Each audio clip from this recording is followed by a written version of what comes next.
Evet arkadaşlar, buraya BTRFS yazdığınızda bakın çıkıyor. Ben Time Shift'i de kurmuştum. Onu da göstereceğim daha sonra. BTRFS Assistant'ı açıyorsunuz.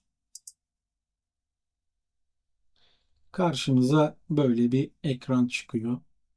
Bakın zaten kurduğunuzda otomatik kendisi şuradan göstereyim size. Snapper Settings'ten. Snapper Settings'e geldiğinizde bakın normalde default olarak şöyle geliyor. Yani 50 tane snapshot al.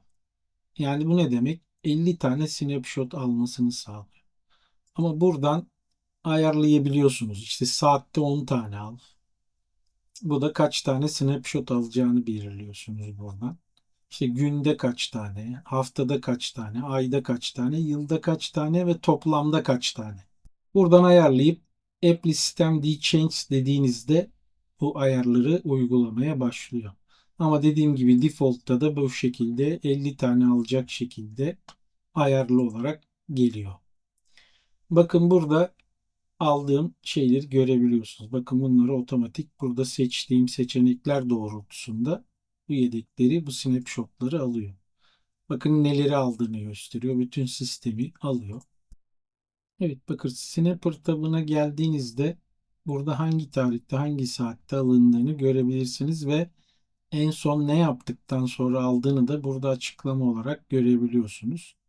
Bunları isterseniz mesela diyelim ki Divine Snapper eşitlemesi, bakın bunu sağ tuş yaptığınızda mesela buradan bu snapshot'u silebilirsiniz. İsterseniz açıklamasını değiştirebilirsiniz. Yani eğer mesela şuraya yanlış bir tanım yaptıysa açıklamayı, ismini değiştirebiliyorsunuz. Browse Restore tabına gelirseniz bakın burada Restore var. Yani seçtiğinizi geri yükler buradan. Aynı zamanda da boot ekranından da yapabiliyorsunuz. Yani burada mesela atıyorum bir sıkıntı oldu, bir yanlışlık oldu. Yanlış bir şey yaptınız.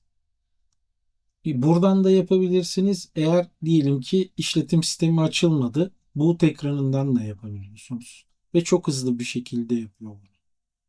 En güzel özelliği de bu. Windows'ta uzun sürüyor bu sistem geri yükleme ve düzgün çalışmıyor. Mesela buradan basıp Restore dediğinizde sizin seçtiğiniz o tarih saatte restore ediyor. Yani geri yüklüyor. Evet arkadaşlar, boot ekranında da kullanabilmek için Snapper Boot Enabled'ı seçiyorsunuz. Buradan Apply System Change diyorsunuz. Evet, sonra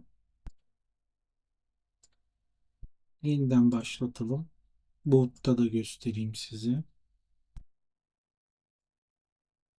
Evet, gördüğünüz gibi buradan snapshotlardan birine dönebiliyorsunuz. Bakın mesela örneğin şunu seçelim.